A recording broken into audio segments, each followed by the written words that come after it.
नमस्कार दोस्तों, मैं डॉक्टर सौरभ।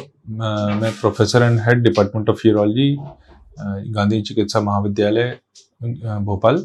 मैं एक यूरोलॉजिस्ट और ट्रांसप्लांट सर्जन हूं।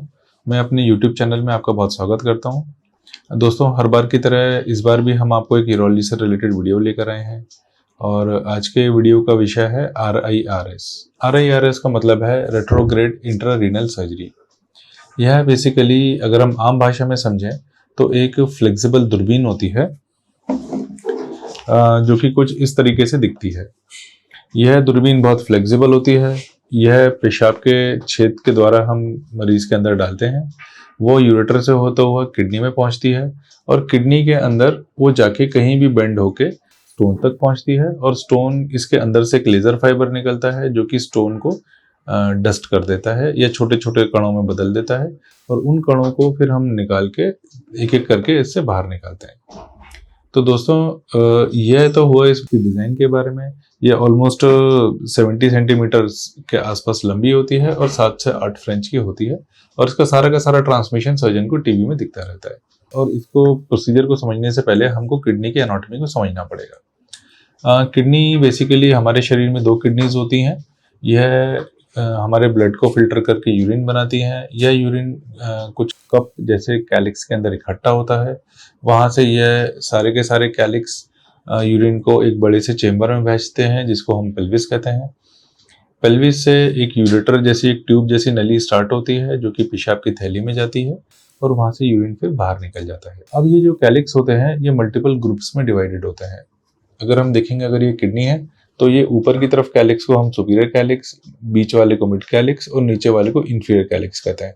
जो नीचे वाला कैलिक्स होता है वो थोड़ा सा एंगल में होता है। हमको वहां तक पहुंचने के लिए ऐसे घूम के जाना पड़ता है नीचे की तरफ। अब ये इंपॉर्टेंट क्यों है? क्योंकि जब हम फ्लेक्सिबल स्कोप करते हैं तो स्टोन की लोकेशन और उसका साइज इंपॉर्टेंट हो जाता है डिसाइड करने के लिए कि क्या इस पेशेंट को यह प्रोसीजर सूटेबल है या नहीं है। तो अगर दोस्तों हम यूरोपियन गाइडलाइंस को देखें और समझने की कोशिश करें कि किन स्टोन के लिए यह प्रोसीजर बेटर है, तो गाइडलाइंस कहती है कि 20 mm से ज़्यादा बड़े स्टोन में यह प्रोसीजर अवॉइड करना चाहिए। क्यों? क्योंकि जैसा आपने देखा दोस्तों, यह बहुत पतली दूरबीन है और इससे जो लेज़र फाइबर निकलता है वो स्टोन को बहुत पतले पतले कणों में बदल देता है। तो जितना बड़ा स्टोन होगा उतने ही ज़्यादा कण होंगे और उतना ही चांसेस होगा कि कोई ना कोई फ्रैगमेंट पीछे छूटे। तो स्टडीज़ में ऐसा देखा गया है कि 20 mm से बड़े स्टोन में फ्रैगमेंट पीछे छूटने के चांसेस बढ़ जाते हैं। लेकिन इसका मतलब ये नहीं है कि 20 mm से बड़े स्टोन में ये किया नहीं जा सकता। अगर सर्जन को एक्सपीरियंस ज़्यादा है, एक्सपर्टाइज ज़्यादा है, लेज़र की क्वालिटी अच्छी है, स्टोन जो है वो काफ़ी डेलिकेट स्टोन है, तो ऐसे केसेस में 20 mm से बड़े स्टोन में भी अटेम्प्ट किया जा सकता है। या फिर मान लीजिए एक सिटिंग में क्लियर नहीं हो रहा तो मल्टीपल सिटिंग्स में भी स्टोन को क्लियर किया जा सकता है।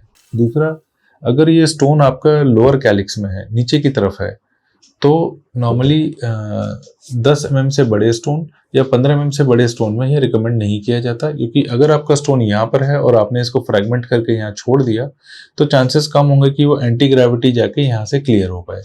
तो इसलिए भी गाइडलाइंस बोलती हैं कि लोअर कैलिक्स में अगर स्टोन है और बड़ा स्टोन है तो ऐसे केसेस में RIRS को अवॉइड करना चाहिए। दोस्तों, एक बार जब ये प्रोसीजर हो जाता है तो किडनी के अंदर एक स्टेंट छोड़ा जाता है। यह स्टेंट बेसिकली एक प्लास्टिक की ट्यूब होती है जिसका एक एंड किडनी के अंदर होता है और दूसरा एंड ब्लैडर के अंदर होता है। यह स्टेंट कितना लंबा छोड़ा जाएगा वो डिपेंड करता है नॉर्मली कि स्टोन का साइज़ क्या था। छोटे स्टोन्स में नॉर्मली 7 दिन से लेकर 15 दिन तक स्टेंट छोड़ा जाता है और उसके बाद उसको निकाल दिया जाता है। बड़े स्टोन में कई बार 1 से 1.5 महीने के लिए भी स्टेंट को छोड़ा जाता है। दोस्तों, अक्सर पेशेंट्स का सवाल होता है कि डॉक्टर साहब, इस प्रोसीजर के लिए हमको हॉस्पिटल में कितना रुकना पड़ेगा और हम कितने जल्दी अपने काम पे जा सकते हैं। तो नॉर्मली ये डे केयर प्रोसीजर होता है या मैक्सिमम 1 से 2 दिन का स्टे लगता है हॉस्पिटल में। और एक बार जब ये ऑपरेशन हो जाता है तो 1 से 2 दिन के रेस्ट के बाद पेशेंट अपना रूटीन ऑफिस एक्टिविटी रिज्यूम कर सकता है। मैं अपनी प्रैक्टिस में पेशेंट्स को आज अगर मान लीजिए ऑपरेशन किया है तो कल ही डिस्चार्ज कर देते हैं और परसों से पेशेंट को एडवाइस करते हैं अगर वो कंफर्टेबल है तो जो उसका लाइट ऑफिस वर्क है, टेबल कुर्सी पे बैठने का काम है, वो कर सकता है। हैवी एक्टिविटी को 7 दिन तक अवॉइड करने के लिए बोला जाता है। और पेशेंट को रिकमेंड किया था कि वो पानी खूब पिए ताकि यूरिन ज़्यादा बने और स्टोन को फ्लश आउट होने के चांसेस बढ़ जाएं। आई होप दोस्तों ये वीडियो आपके लिए यूज़फुल रहा होगा और RIRS प्रोसीजर को समझने में आपको मदद मिली होगी। अगर आपको ये वीडियो पसंद आया तो मेरे वीडियो को लाइक करें और चैनल को सब्सक्राइब करें। जय हिंद।